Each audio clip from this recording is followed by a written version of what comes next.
नमस्ते।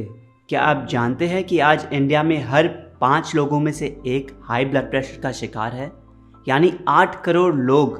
अब आप ये सोच रहे होंगे तो क्या फ़र्क पड़ता है, 8 करोड़ में से एक मैं भी हूँ, तो क्या फ़र्क पड़ता है? फ़र्क अभी नहीं पड़ रहा, फ़र्क पड़ेगा आज से 10 साल बाद, जब यही ब्लड प्रेशर हार्ट ब्लॉकेज का रूप लेगा और इसी ब्लड प्रेशर की वजह से बाईपास सर्जरी करवानी पड़ेगी।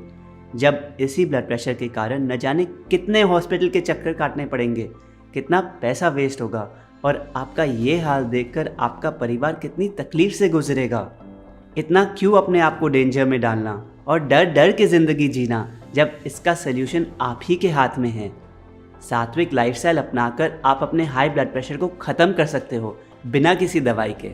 इस वीडियो के पहले पार्ट में हम जानेंगे कि हाई ब्लड प्रेशर का असली कारण क्या है, वो कारण जो आज हमें कोई नहीं बता रहा।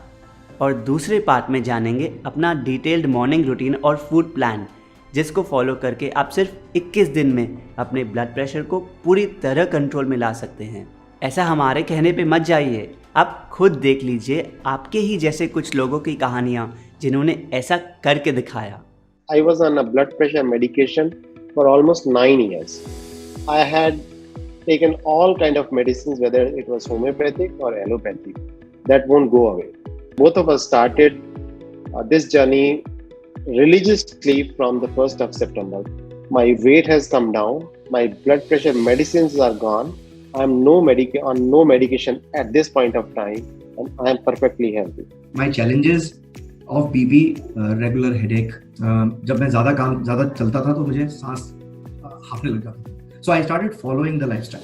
After about 15 days or so of following this, it became 127, 80, 82, and within three and a half weeks, it started to go further southwards. So 116, 65 types. I said, okay, no medications at all. उनको डब्बे में डाला मैंने, okay, because my readings were perfectly okay. मतलब where I used to be versus where I am today is a 180 degree transformation. मेरा 8-9 साल से मुझे हाई ब्लड प्रेशर और हाई कोलेस्ट्रॉल का प्रॉब्लम हो गया था। मतलब तो विद इन 1.5 मंथ है वो मेरा ब्लड प्रेशर है वो 110-70 के नीचे आने लगा। वो तो कभी भी मेरा दवाई के साथ भी इतना तो फिगर्स कभी मेरे हुए ही नहीं थे। Before Sattvic lifestyle, the blood pressure I had was systolic was 140, diastolic was 100. That too with medication. Whenever I used to get angry, the BP used to shoot up to 180 to 140. And after following the Sattvic lifestyle, my current blood pressure is diastolic is 80 and systolic is 130 to 135. I have almost reversed my blood pressure, I can say. Within about 3 to 4 months, I got over all my medicines. I was taking 12 in a day. 12 in a day. I was spending about 5,000 rupees in a month on my medicines.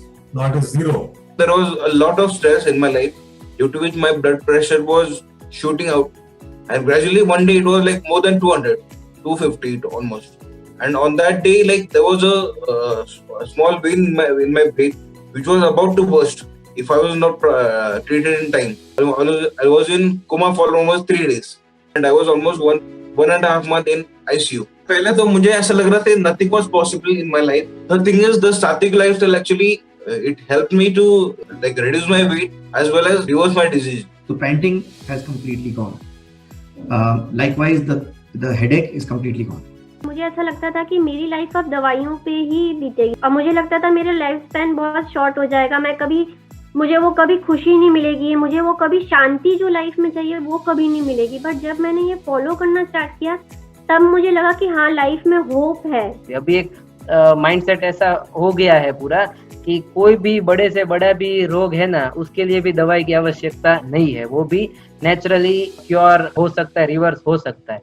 मतलब मैं इसको follow करके मैं अपनी life change कर सकती हूँ, जो मुझे लगता था कि कभी चेंज नहीं होगी। ये lifestyle is the only way, and this is extremely simple to follow. तो अगर नंबर गिनने हैं तो अपने ब्लड प्रेशर के मत गिनिए, अपने ब्लड प्रेशर के आखिरी दिनों के गिनिए। Because it's not if you can cure it, it's about how fast you can cure it. आप सोचिए, जिस दिन आपकी ये ब्लड प्रेशर की प्रॉब्लम रिवर्स हो जाती है, उस दिन से आपके बैक ऑफ द माइंड जो एक फियर बैठा है कभी भी फेंट हो जाने का, ये हमेशा के लिए चला जाएगा। हेडेक एक हिस्ट्री बन जाएगा, कभी ब्रेथलेसनेस नहीं होगी। वज़न ज़्यादा है तो वज़न अपने आप कम हो जाएगा। बीपी के साथ और कोई दूसरी बीमारी है, sugar, thyroid, PCOD, skin problem, hair problem, तो वो भी रिवर्स हो जाएगी। दिन में एनर्जी कितनी भर जाएगी, आप अपनी ज़िंदगी बिना दवाइयों के खुल के जी पाओगे। इन सब लोगों ने भी अपनी जर्नी आप ही की तरह एक वीडियो देखकर शुरू की थी, लेकिन इन सभी ने सात्विक लाइफस्टाइल को रिलीजियसली फॉलो किया। इस वीडियो को एंड तक ज़रूर देखें, क्योंकि हम आपको बताएंगे उन्होंने क्या फॉलो करके अपने बीपी को हमेशा हमेशा के लिए गुड बाय किया। पर जब तक आप अपने हाई ब्लड प्रेशर का रूट कॉज नहीं समझेंगे, आप इसको कभी जड़ से नहीं मिटा पाएंगे। तो आइए समझते हैं इसका रूट कॉज क्या है। क्या आपको पता है कि आपका हार्ट हर वक्त ब्लड पंप कर रहा है ताकि वो ब्लड आपकी बॉडी के कोने कोने में पहुंचकर आपको जीवित रख सके? आपका हार्ट हमेशा ब्लड पंप करते रहता है, इसको कभी छुट्टी नहीं मिलती। जो प्रेशर आपके हार्ट को पंप करने में लगाना पड़ता है, इस ब्लड को हर जगह भेजने के लिए, इस प्रेशर को हम कहते हैं ब्लड प्रेशर। जब आपके हार्ट को ब्लड पंप करने के लिए ज़्यादा प्रेशर लगाना पड़ता है तो उसको हम कहते हैं हाई ब्लड प्रेशर। लेकिन हार्ट को ज़्यादा प्रेशर कब लगाना पड़ता है? जब हमारा ब्लड थिक हो जाता है, यानी जब हमारा खून गाढ़ा हो जाता है। अगर हार्ट जोर नहीं लगाएगा तो ये भारी ब्लड शरीर के कोने कोने में कैसे पहुंचेगा? पर ये तो कोई पूछता ही नहीं कि ये ब्लड गंदा हुआ कैसे। जब हम प्रोसेस्ड पैकेट बंद खाना, पूरी, पराठे, चाय, बिस्किट, नमकीन, स्नैक्स, तेल से भरा खाना खाते हैं तो ये अच्छे से डाइजेस्ट नहीं हो पाता, हमारी आंतों में जाकर चिपक जाता है। आंतों पे जो भी लगा होता है वो उसको अब्जॉर्ब कर लेती है और आपके पूरे शरीर में भेजती है। अगर गंदगी लगी होगी तो वो गंदगी ही अंदर लेगी और गंदगी ही पूरे शरीर में भेजेगी। फिर ये गंदगी, ये टॉक्सिन्स आपके ब्लड को गंदा करते हैं और भारी बनाते हैं और गाढ़ा बनाते हैं, जिसकी वजह से आपके बेचारे दिल को इसको पंप करने के लिए बहुत ज़्यादा जोर लगाना पड़ता है। असल में ये हाई ब्लड प्रेशर नहीं, हाई फूड प्रेशर है। आप समझिए, इस भारी ब्लड को पंप करना आपके हार्ट के लिए हैवी वेट लिफ्टिंग करने जैसा है। दिन में 24 घंटे, हफ्ते में 7 दिन हैवी वेट लिफ्टिंग करते रहता है आपका अंदर बैठा ये दिल। और जाहिर सी बात है कि जब हम किसी भी ऑर्गन से इतना काम करवाएंगे तो वो हमें जल्दी छोड़ के चला जाएगा। और इसीलिए आज हमें रिसर्च बता रही है कि जिन लोगों को बहुत लंबे समय तक बीपी का प्रॉब्लम रहती है, उनको आगे चल के हार्ट डिजीज़, स्ट्रोक और हार्ट फेलियर होता ही होता है। हम आपको डराना नहीं चाहते, हम तो ये चाहते हैं कि आपको और आपकी फैमिली को कभी ये दिन ना देखना पड़े। इस ब्लड प्रेशर को जड़ से ठीक करने का केवल एक ही रास्ता है, अपने खून को साफ करना, यानी शरीर के अंदर पड़ी गंदगी को बाहर निकालना। अब आप शायद सोच रहे हो, लेकिन हमारा काम तो एक गोली सुबह और एक गोली शाम को लेकर चल रहा है, तो ये शरीर साफ वाफ क्या करना? तो आइए एक बार ये भी समझ ले कि आपकी ये दवाई अच्छी है कि नहीं, लेनी चाहिए कि नहीं। देखिए, ये दवाई मशीन पे नंबर ठीक लाने के लिए तो बहुत अच्छी है, लेकिन आपके बीपी को अंदर से ठीक नहीं कर सकती, सिर्फ सरफेस लेवल काम करती है। अगर बीपी की गोली लेके किसी की भी बीपी प्रॉब्लम ठीक हुई है तो हमें नीचे कमेंट्स में बताएं। एक भी जन नहीं मिलेगा, पूरी ज़िंदगी खाते रहेंगे और बीमारी ठीक होना तो छोड़ो और बढ़ती ही जाएगी। सोचिए, आप अपने कमरे में एक मीटिंग करने बैठे हैं, अचानक आपके रोते हुए बच्चे की चीखें आने लगती है। आप जल्दी से अपने दोस्त को बुलाते हैं और रिक्वेस्ट करते हैं कि वो आपके बच्चे का ख्याल रखे। कुछ मिनटों बाद आपके बच्चे की रोती हुई चीखें बंद हो जाती है और आपको लगता है सब ठीक है। जैसे ही आपकी मीटिंग ख़त्म होती है, आप अगले रूम में जाते हैं और आपको बहुत बड़ा शॉक लगता है। आप देखते हैं कि आपके बच्चे की आंखें रो रो कर सूज गई है और उसका दम घुट रहा है, क्योंकि जिसे आपने अपने बच्चे को संभालने की रिस्पॉन्सिबिलिटी दी थी, वो आपके बच्चे के मुंह में कपड़ा डालकर उसको ज़बरदस्ती दबाकर चुप करा रहा था। सोचिए, आपके बच्चे को क्या चाहिए था? आपका प्यार और आपका ध्यान। पर हमने उसे चुप कराने की जल्दी में दूसरी तरफ मुंह मोड़कर उसे सिर्फ दर्द दिया। कुछ इसी तरह हम अपने हार्ट को भी ट्रीट करते हैं। जब गंदगी से तंग आकर वो हाई ब्लड प्रेशर के आंसू रोता है तो हम उसे दवाइयों के दबाव से चुप कराने की कोशिश करते हैं। कभी चुप नहीं होता, पूरी ज़िंदगी रोते रहता है। जब तक हम अंदर की जड़ कारण, अंदर की गंदगी को साफ नहीं करेंगे, तब तक प्रॉब्लम नहीं जाएगी। एक बात याद रखिए, दवाई मैनेजमेंट नहीं, सफाई management is the key to becoming BP free. आपके पास मौका है अपने दिल को इस बोझ से फ्री करने का, उससे ये प्रेशर हटाने का, उसको खुल के धड़कने देने का। कदम उठाइए। इस वीडियो के अगले पार्ट में हम आपको आपका detail high blood pressure reversal plan देंगे, लेकिन ध्यान रहे आपको ये वीडियो एंड तक देखनी बहुत ज़रूरी है। ऐसा नहीं अपने रिवर्सल प्लान के पहले 2 पार्ट्स देख लिए और वीडियो बंद कर दी। अगर आप इनकम्प्लीट इन्फॉर्मेशन लेके जाएंगे तो वो आपके लिए डेंजरस भी हो सकती है। वीडियो एंड तक ज़रूर देखें और पूरे सोल्यूशन को समझिए, और आप रिजल्ट्स कुछ महीनों में नहीं, कुछ हफ्तों में भी नहीं, सिर्फ कुछ दिनों में देखेंगे। हमारे सोल्यूशन के 2 पार्ट्स हैं। पहले हम आपको बताएंगे आपका मॉर्निंग रूटीन और फिर आपका फूड प्लान। आइए शुरुआत करते हैं आपके मॉर्निंग रूटीन से। उठने के बाद फ्रेश हो जाइए। आप तुरंत नहाना चाहते हैं तो नहा भी सकते हैं। फिर हमारा फर्स्ट स्टेप है स्पिरिचुअल एक्टिविटी। अक्सर हमें बताया जाता है कि हाई ब्लड प्रेशर स्ट्रेस की वजह से होता है, लेकिन हम इस स्ट्रेस को अपने जीवन से मिटाए कैसे?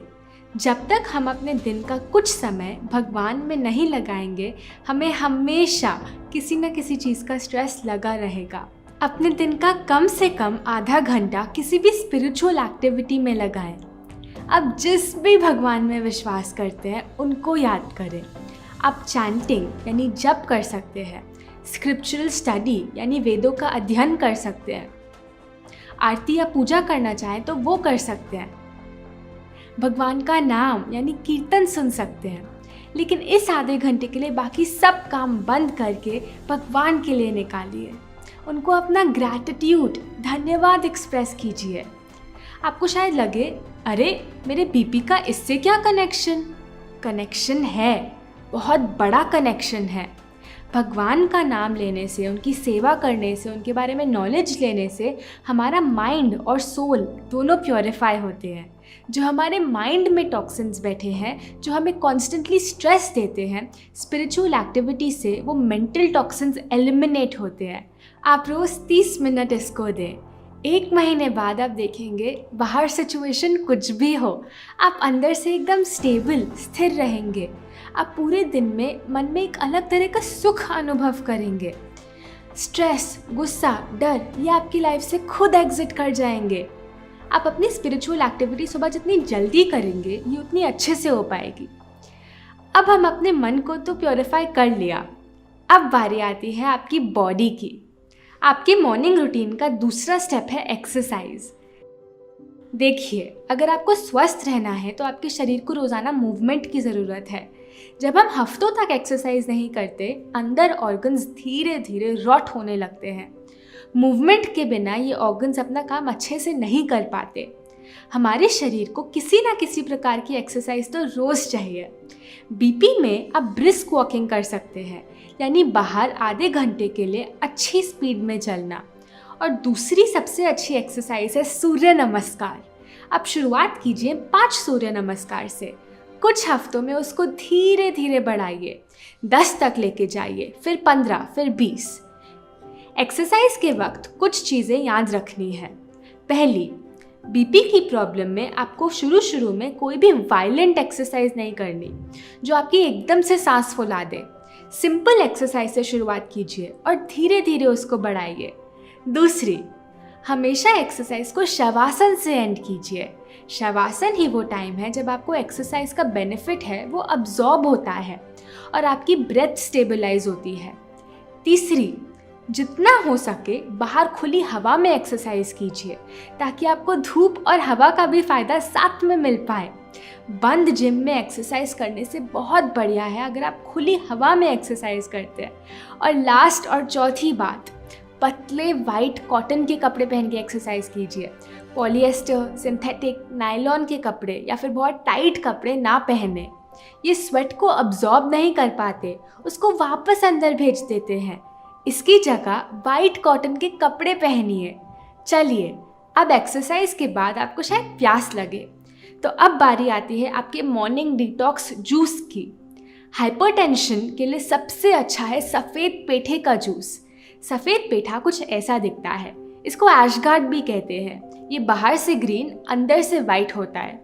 इसका छिलका और बीज निकालना बहुत ज़रूरी है, वरना आपका जूस कड़वा टेस्ट करेगा। इनको निकालकर पेठे को कट कर लीजिए और जूस निकाल लीजिए। जूसर ना हो तो मिक्सी में ब्लेंड करके छान लीजिए और फिर करीब 1 ग्लास यानी 300 से 400 ml घूट घूट सुबह पी लीजिए। इसमें कोई भी नमक, मिर्च, मसाला, नींबू कुछ नहीं डालना। ये सफ़ेद पेठे का जूस हाई बीपी के लिए बहुत फ़ायदेमंद है, क्योंकि ये एक बहुत डिटॉक्सिफाइंग जूस है। जैसे ही आपकी बॉडी में एंटर करता है, जो भी टॉक्सिन्स अंदर जमा है उनको मैग्नेट की तरह अपने अंदर खींच लेता है, और जब शरीर से निकलता है उन सब टॉक्सिन्स को अपने साथ लेके निकलता है। और इसीलिए ब्लड को साफ करने के लिए ऐश का जूस बहुत अच्छा है। और याद रहे, ब्लड साफ होगा तो वो हल्का होगा, हार्ट को उसको पंप करने में कम प्रेशर लगाना होगा, बीपी खुद ब खुद ठीक हो जाएगा। सफ़ेद पेठा आपको किसी भी सब्जी वाले के पास मिल जाएगा। नहीं मिले तो चिंता नहीं, आप इसकी जगह नारियल पानी भी ले सकते हैं यदि आपको शुगर की प्रॉब्लम ना हो तो, या फिर किसी भी दूसरी सब्जी का जूस ले लीजिए, घिए का जूस, खीरे का जूस। इंडिया से बाहर रहने वालों के लिए सेलेरी जूस बहुत अच्छा है। तो ये हो गया आपका मॉर्निंग डिटॉक्स जूस। अब हम लेंगे आशीर्वाद सूर्य देव का, जो अपनी गोल्डन रेस से हमारी सैकड़ों स्किन पोर्स के थ्रू अंदर जाके हमारे ब्लड को प्योरीफाई करती हैं।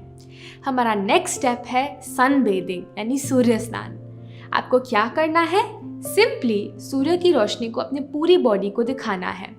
कब करना है? आपको सन बेदिंग सिर्फ सुबह या शाम के टाइम करनी है, दोपहर की कड़कती धूप में नहीं करनी। सनराइज के करीब 2 घंटे बाद कर सकते हैं। याद रहे, हमें सूर्य की गर्मी नहीं, रोशनी चाहिए। कितनी देर करनी है? करीब 30 मिनट। 15 मिनट पूरी फ्रंट बॉडी को रोशनी दिखाएं और 15 मिनट पूरी बैक बॉडी को। क्या पहनना है? कम से कम कपड़े पहनने ही है तो वाइट कॉटन के पतले कपड़े पहने, हो सकता है तो कोई कपड़े नहीं। अगर थोड़ी भी ज़्यादा गर्मी है तो अपने हेड को एक वाइट कॉटन क्लॉथ से ढक ले। सनबेथिंग करते समय कोई सनस्क्रीन नहीं लगानी, और हाँ, इसको हमेशा खुली हवा में करना है। कांच या ग्लास के थ्रू करने से उतना लाभ नहीं मिलता। इस टाइम का बेस्ट यूटिलाइज करने के लिए आप सूर्य स्नान के साथ साथ और कोई काम भी कर सकते हैं। बुक पढ़ सकते हैं, पॉडकास्ट या लेक्चर सुन सकते हैं, या प्राणायाम भी कर सकते हैं। सूर्य की रोशनी आपके लिए एक हीलिंग मेडिसिन है। जब सूर्य की रोशनी आपकी स्किन पर पड़ती है, आपकी स्किन थोड़ा गर्म महसूस करती है। उस समय ये रोशनी आपकी स्किन के अंदर जाकर आपके ब्लड वेसल्स के अंदर चल रहे खून तक पहुंचती है, और खून में से जो भी टॉक्सिन्स यानी गंदगी है उसको बाहर निकालती है। खून जब साफ हो जाता है तो अपने आप हल्का हो जाता है और अच्छी तरह फ्लो करने लगता है। हार्ट का काम ऑटोमेटिकली कम हो जाता है और ब्लड प्रेशर नॉर्मलाइज होने लगता है। सिर्फ ब्लड प्रेशर ही नहीं, सन बेदिंग के और बहुत सारे फायदे हैं। रोज सूर्य की रोशनी मिलने से हमारा मन खुश रहता है, स्ट्रेस गायब हो जाता है। ये अंदर बैठे जो भी वायरस या फंगस है उसको मारती है, इम्यूनिटी बढ़ाती है, त्वचा को साफ करती है, हड्डियों को मजबूत करती है। तो रोज बस थोड़ा समय अपने शरीर को सूर्य की रोशनी जरूर दिखाएं। चलिए अब अपने spiritual activity, exercise, detox, juice, sun bathing चारों कर लिए। अब आपके मॉर्निंग रूटीन के लास्ट 2 स्टेप बाकी हैं। बढ़ते हैं हाइपरटेंशन रिवर्सल प्लान के नेक्स्ट स्टेप पे, और वो है ठंडी पट्टी यानी वेट पैक। ये स्टेप हाइपरटेंशन के लिए बहुत ज़रूरी है। देखने में मामूली लगता है लेकिन इसका इफ़ेक्ट बहुत डीप है। क्या होती है ये ठंडी पट्टी और हमें क्या करना है? एक वाइट कॉटन का कपड़ा लीजिए, उसको लंबी पट्टी में फोल्ड कीजिए, करीब 10 इंच चौड़ी। फिर इसको ठंडे पानी में भिगोकर निचोड़ लें।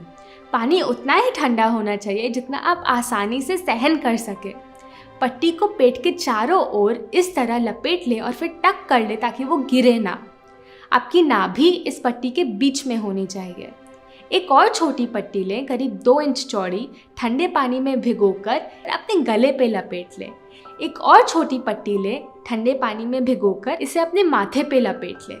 याद रहे, तीनों पट्टियों को हमेशा साथ में लगाएं। इसको 30 से 40 मिनट तक लगा के रखें। इसको आप दिन में कभी भी लगा सकते हैं, बस जब ये लगी हो उस समय कुछ खाना या पीना नहीं है। आप पट्टी के ऊपर अपने कपड़े पहनकर अपना कोई भी दूसरा काम भी कर सकते हैं। जब आप अपना हाइपोटेंशियल रिवर्सल प्लान फॉलो करना शुरू करेंगे, पहले 3 महीने इसको रोज़ 2 बार लगाना है, एक बार सुबह एक बार शाम, और फिर 3 महीने के बाद आप इसको छोड़ सकते हैं और फिर सिर्फ ज़रूरत पड़ने पर लगाएं। बहुत सर्दी के महीनों में पट्टी नहीं लगानी, उस समय इसको छोड़ दें, बाकी सारे स्टेप्स फॉलो करें। इस पट्टी से होता क्या है? पट्टी लगाने से आपके शरीर में 2 टेम्परेचर मेंटेन होते हैं। जहाँ पट्टी लगी है वो हिस्से बाकी शरीर से ज़्यादा ठंडे हो जाते हैं, और ये प्रकृति का नियम है कि जब भी 2 टेम्परेचर एक जगह मेंटेन होते हैं वहाँ सर्कुलेशन बढ़ जाता है। तो पट्टी लगाने से आपका ब्लड सर्कुलेट करने लगता है। सर्कुलेट करने से जो भी ब्लड के अंदर गंदगी, टॉक्सिन्स फंसे हैं, वो भी सर्कुलेट होने लगते हैं और फिर बाहर निकलने लगते हैं। पहले जो खून एकदम गाढ़ा और गंदा हो गया था वो साफ और हल्का होने लगता है। खून हल्का होगा तो ऑटोमेटिकली हार्ट को उसको पंप करने में कम प्रेशर लगाना पड़ेगा, ब्लड प्रेशर नॉर्मलाइज होगा ही होगा। इस प्रोसेस को आपके लिए इजी करने के लिए हमने पट्टी को अपने वेबसाइट पे भी अवेलेबल किया है, वहाँ से आप इसको डायरेक्टली ऑर्डर कर सकते हैं। एक और बात, ये वेट पैक सर दर्द के समय भी बहुत फ़ायदेमंद है। जब भी आपको हेडेक हो, दवाई ना ले, तुरंत अपने माथे पे वेट पैक लगाएं, आपका हेडेक यूं चला जाएगा। चलिए, बस अब आपका मॉर्निंग रूटीन का लास्ट स्टेप रह गया और वो है एनेमा। आपको पता है बीपी की प्रॉब्लम की शुरुआत होती कहाँ से है? आपकी इंटेस्टाइन से, आंतों में। Constipation is the mother of all diseases, even high blood pressure. अगर आपको आज हाई ब्लड प्रेशर की प्रॉब्लम है तो मतलब आंतों में गंदगी जमी है। तो हमें इस गंदगी की हार्ड कोटिंग को मेल्ट करना है। कैसे? एनेमा लेके। एनेमा एक ऐसा प्रोसेस है जो आप खुद ले सकते हैं, आपको किसी और की ज़रूरत नहीं। ऐसा एनेमा ले जो कुछ ऐसा दिखता है। इसको पहले पानी से धो ले और फिर एनेमा पॉट में 300 से 500 ml साफ पानी भर ले। इसको लेने की बेस्ट जगह है आपका बाथरूम। पाइप की टिप पे थोड़ा तेल लगा लीजिए, फिर इसको किसी ऊंचे शेल्फ पर रख लें। अपनी कमर से ऊंचा होना चाहिए। ज़मीन पे कोई मैट बिछा लीजिए और फिर घुटनों के बल उल्टा लेट जाइए और पाइप को सिर्फ 2 इंच रेक्टम के अंदर डाल लें। एक हाथ से पाइप को पकड़े रखें ताकि वो बाहर ना गिरे। जल्द ही पानी एनेमा पॉट से खाली होकर आपकी इंटेस्टाइन्स में भर जाएगा। फिर पाइप को बाहर निकाल लें और पानी को जितना देर अंदर होल्ड कर सकते हैं उतनी देर होल्ड कीजिए, करीब 5 से 7 मिनट। बीच में थोड़ी वॉक कर लें, अपने पेट की मसाज करते रहिए। इस दौरान अंदर जो पानी है वो आपकी आंतों में जो भी गंदगी है, पॉइजन है, उनको बाहर खींच रहा है। जब आपको बाथरूम जाने का प्रेशर हो तो बाथरूम जाइए और आप देखकर हैरान रह जाएंगे कि अंदर कितनी गंदगी, कितने टॉक्सिन्स जमे पड़े थे। इस पूरे प्रोसेस को करने में सिर्फ 10 मिनट लगते हैं। हो सकता है कि अभी आपको लगे कि इसमें तो दर्द होता होगा, बट ऐसा बिल्कुल नहीं है। इसमें दूर दूर तक दर्द का कोई सवाल नहीं है। ये बिल्कुल सेफ है। अनसेफ तो ये है कि हम वो सारे टॉक्सिन्स को अपने साथ अपने अंदर लेके पूरा दिन घूमते रहते हैं। हो सकता है शुरू में आपको ये थोड़ा मुश्किल लगे, लेकिन आप हमारी बात मानिए, इसको बस एक बार कीजिए। ज़्यादा सोचिए मत क्या होगा कैसे होगा, बस एक बार ट्राई कीजिए, फिर आपको ये बिल्कुल नॉर्मल लगने लगेगा। एनेमा में कुछ नहीं मिलाना, सिर्फ सादा पानी। आपको एनेमा कब लेना है? सुबह के टाइम, नेचुरल मोशन के बाद। अगर नेचुरल मोशन नहीं आता तो एनेमा ज़रूर लें। एनेमा कब तक लेना है, ये बहुत इंपॉर्टेंट पॉइंट है। अपना हाइपोटेंशन रिवर्सल प्लान शुरू करने के 3 हफ्ते तक ये रोज़ सुबह लेना है। 3 हफ्तों के बाद रोज़ नहीं लेना, सिर्फ हफ्ते में एक बार लेना है या फिर ज़रूरत पड़ने पर लेना है। चिंता ना करें, इसकी आदत नहीं पड़ेगी। आप सोचेंगे क्या एनेमा को स्किप कर सकते हैं? मैं ये ना करूं बाकी चीज़ें कर लूं तो चलेगा क्या? देखिए, अगर आपको सच में हाई ब्लड प्रेशर को रिवर्स करना है तो आप कोई चीज़ स्किप मत कीजिए। एनेमा के बिना आपकी हीलिंग इनकम्प्लीट है। आपके लिए इजी करने के लिए हमने एनेमा पॉट को भी अपनी वेबसाइट पे अवेलेबल किया है, sattvikmovement.org। चाहे तो वहाँ से भी ऑर्डर कर सकते हैं। तो ये हो गया आपका 6 स्टेप मॉर्निंग रूटीन कंप्लीट। सुबह फ्रेश होके पहले अपने आप को स्पिरिचुअली चार्ज करेंगे, फिर एक्सरसाइज करके फिजिकली चार्ज करेंगे, फिर लेंगे अपना डिटॉक्स जूस और फिर सूर्यदेव का आशीर्वाद, और फिर जो भी गंदगी अंदर जमी पड़ी है उसको वेट पैक और एनेमा के थ्रू बाहर निकालेंगे। आपको लगेगा हम इतना कुछ कैसे करेंगे?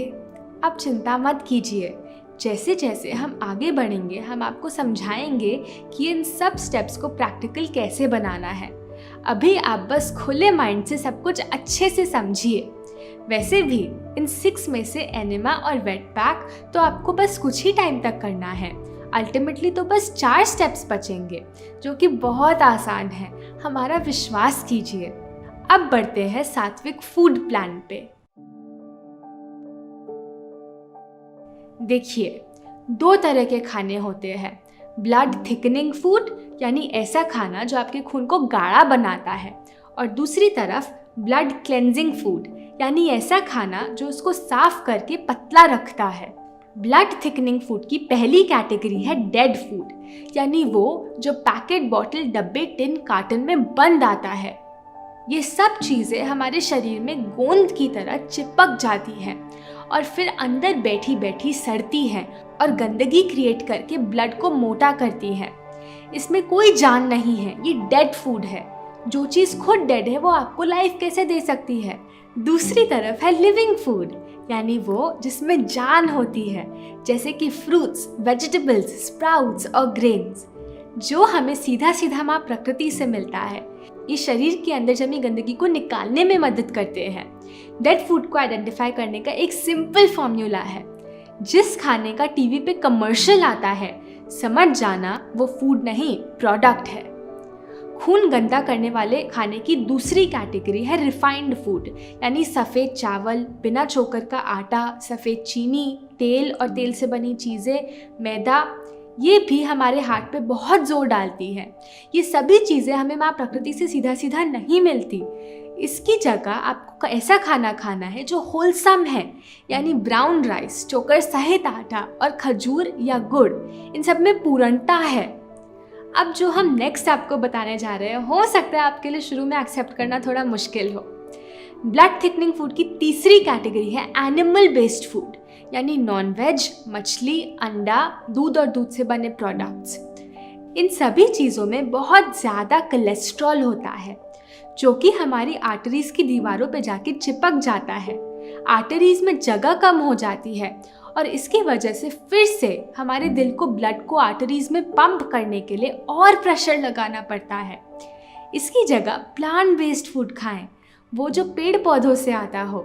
नहीं, ये बिल्कुल बोरिंग नहीं होने वाला, क्योंकि हमने आपके लिए सभी चीज़ों के सब्स्टिट्यूट्स बनाए हैं, जिसकी और डिटेल आपको हमारी सात्विक फूड बुक में मिल जाएगी।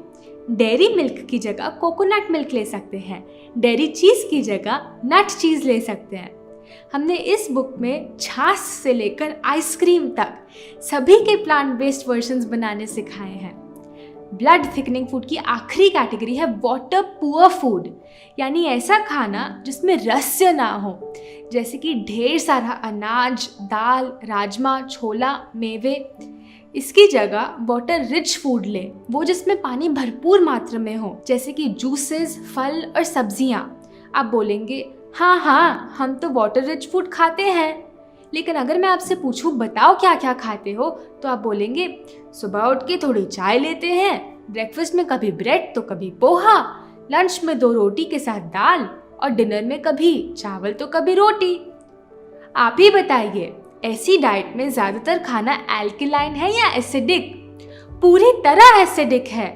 एसिडिक खाना हमारे खून को गाढ़ा बनाता है, बीमार कैसे नहीं पड़ेंगे। हमारी डाइट 80% एल्कलाइन यानी वाटर रिच होनी चाहिए और सिर्फ 20% एसिडिक हो सकती है। ये कैसे करना है हम आपको थोड़ी देर में डिटेल में बताएंगे। अभी इतना समझ लीजिए कि जो वाटर रिच फूड होता है, इसका फाइबर आपकी बॉडी के अंदर जाके नेचुरल स्क्रबर का काम करता है, गंदगी को खींचकर अपने साथ बाहर निकालता है। ये तो हो गए हमारे 4 नियम। अब आप सोचेंगे ये तो बताओ हम खाए क्या? आइए डिस्कस करते हैं आपका नया फूड प्लान। सुबह उठ के सबसे पहले किसी भी सब्जी का जूस ले सकते हैं, सफ़ेद पेठे का रस, नारियल पानी या कोई भी सब्जी का जूस। जूस के 2 घंटे बाद ही ब्रेकफास्ट लें। ब्रेकफास्ट में एक प्लेट भर के अपने फेवरेट फ्रूट्स खाइए। सबसे अच्छा है कि आप एक बार में एक ही फल खाएं, लेकिन उससे संतुष्टि ना मिले तो 2-3 फल मिला के भी खा सकते हैं, कोई बात नहीं। हमेशा वो फल खाइए जो आपके देश में उगते हैं और मौसम के हैं। Always eat seasonal and regional. Seasonal फल हमेशा सस्ते भी होते हैं।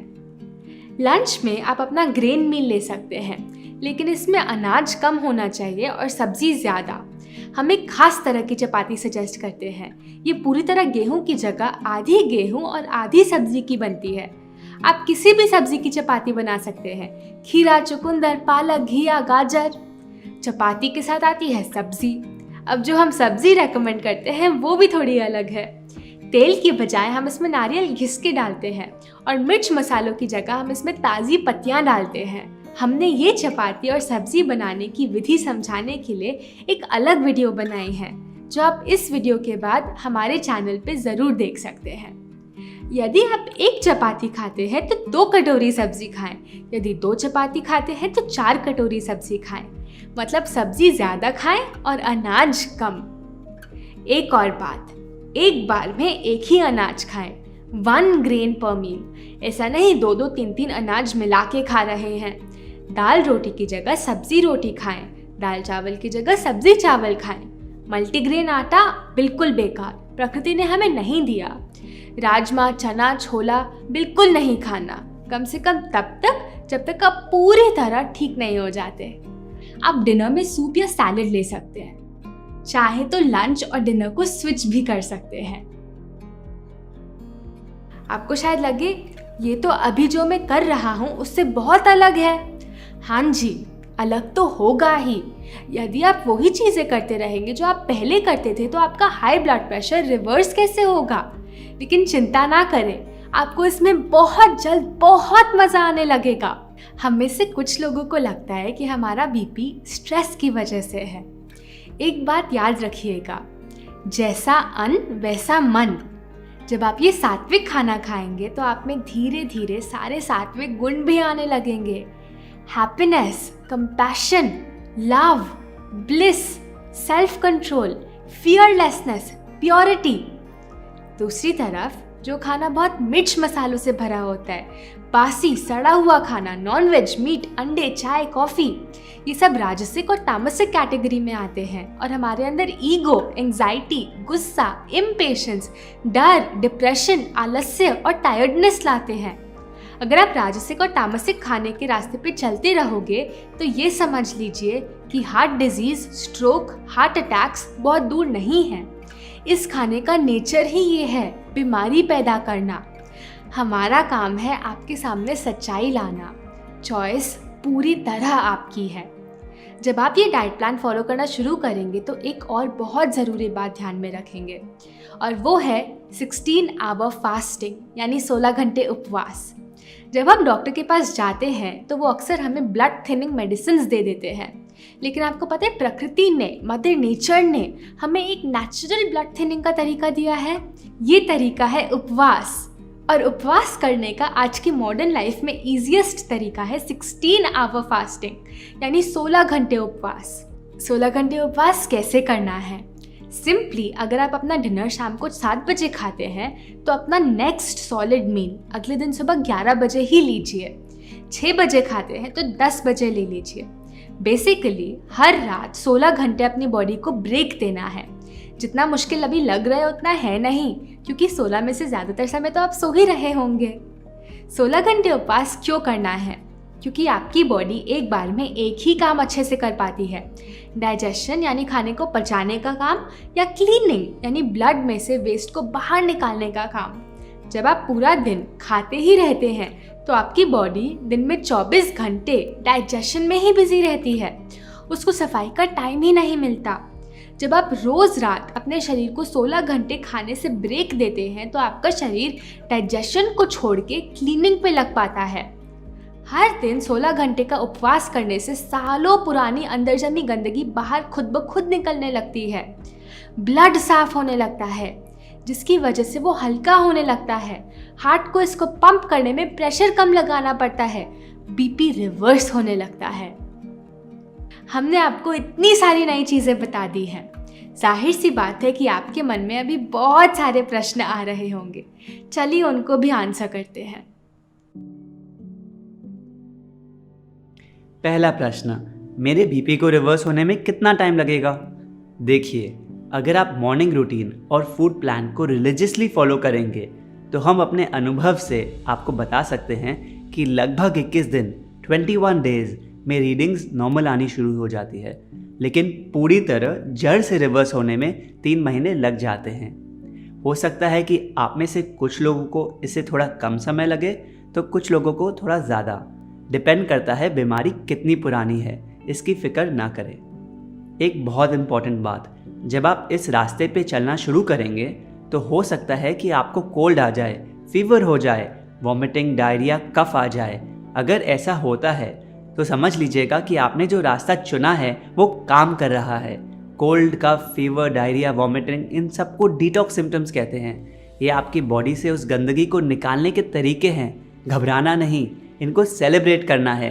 ये नहीं आएंगे तो गंदगी बाहर कैसे निकलेगी? इनको दवाइयाँ लेकर अंदर नहीं दबाना। क्या करना है, उस समय 1-2 दिन का फुल फास्टिंग कर ले, पूरे दिन लिक्विड्स लेते रहे और सॉलिड फूड को छोड़ दे। उस समय ठंडी पट्टी और एनीमा तो करना ही है ताकि बॉडी और जल्दी साफ हो पाए। दूसरा क्वेश्चन, मैंने तो सुना है कि हाई बीपी हेरिडिटरी प्रॉब्लम है, फिर कैसे ठीक होगी? देखिए, हम ये मानते हैं कि लगभग 99% बीमारियाँ जिनको हेरिडिटरी बोला जाता है वो हेरिडिटरी नहीं होती। Disease is not hereditary, our kitchen is hereditary. जाहिर सी बात है कि अगर एक बच्चा वही खाना खाएगा जो उसके माता पिता खाते हैं तो उसको बीमारियां भी वही होगी। जिन लोगों के आपने हीलिंग स्टोरी सुनी, उनकी फैमिली में बीपी के बावजूद भी उन्होंने अपना बीपी के प्रॉब्लम्स को सॉल्व किया, रिवर्स किया। इसका क्या मतलब है? हमारा बीपी हमारे हाथ में है, हमारे जीन्स में नहीं। तीसरा क्वेश्चन, हम दवाइयाँ कैसे छोड़ें? देखिए, जब आप ये लाइफस्टाइल फॉलो करेंगे तो आपकी बीपी की रीडिंग्स अपने आप नॉर्मल आने लगेंगी और दवाइयों की ज़रूरत ही ख़त्म हो जाएगी, क्योंकि जो काम दवाइयाँ आर्टिफिशियली कर रही थी वो आपके फूड और लाइफस्टाइल ने नेचुरली कर दिया। तो जैसे जैसे आपके ब्लड प्रेशर लेवल्स कम होते हैं वैसे वैसे दवाई की डोज कम करते जाएं, एकदम से ना छोड़ें। हम रेकमेंड करते हैं कि आपके जो भी मेडिकल डॉक्टर है आप उनकी सलाह लेकर ही दवाई कम करें। हम यकीन से कह सकते हैं कि अगर आपने ये प्लान रिलीजियसली फॉलो किया तो आप मेडिसिन फ्री और डिजीज़ फ्री लाइफ ज़रूर जिएंगे। चौथा क्वेश्चन, जब मैं कभी बाहर जाता हूँ या ट्रैवल करता हूँ तो कैसे फॉलो करूँ? जब आप बाहर जाते हैं, ट्रैवल करते हैं तो हो सकता है 100% रूटीन न फॉलो हो पाए। सिर्फ उस समय के लिए 70% रूटीन फॉलो कर ले।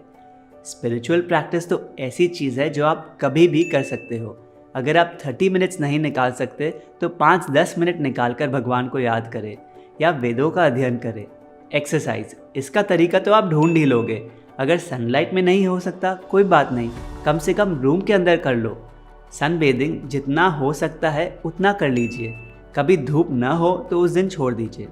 एनिमा तो वैसे भी आपको शुरू के सिर्फ 3 हफ्ते रोज़ लेना है, उसके बाद तो सिर्फ ज़रूरत पड़ने पर ही लेना है।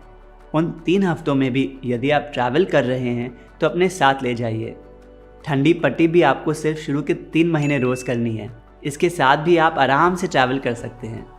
अब आती है बात फूड प्लान की। अगर आप महीने में 2-3 दिन बाहर जाते भी हैं तो एक सिद्धांत को पकड़ के रखिए, 1 ग्रेन मील अ डे। उसमें जो मिलता है खा लो, बाकी दिन फल, सब्जियों और जूसेस पे रहिए। और 16 आवर फास्टिंग तो ऐसी चीज़ है जो आप दुनिया में किसी भी कोने में कर सकते हैं। अब और इंतज़ार नहीं, आज अपने दिल पे हाथ रख के अपने आप से प्रॉमिस करिए कि आप उसको और तकलीफ़ नहीं देंगे। इस वीडियो को उन सभी के साथ शेयर करें जो आज इस बीमारी से गुजर रहे हैं, ताकि वो भी बिना दवाई हाई बीपी को ठीक कर पाए।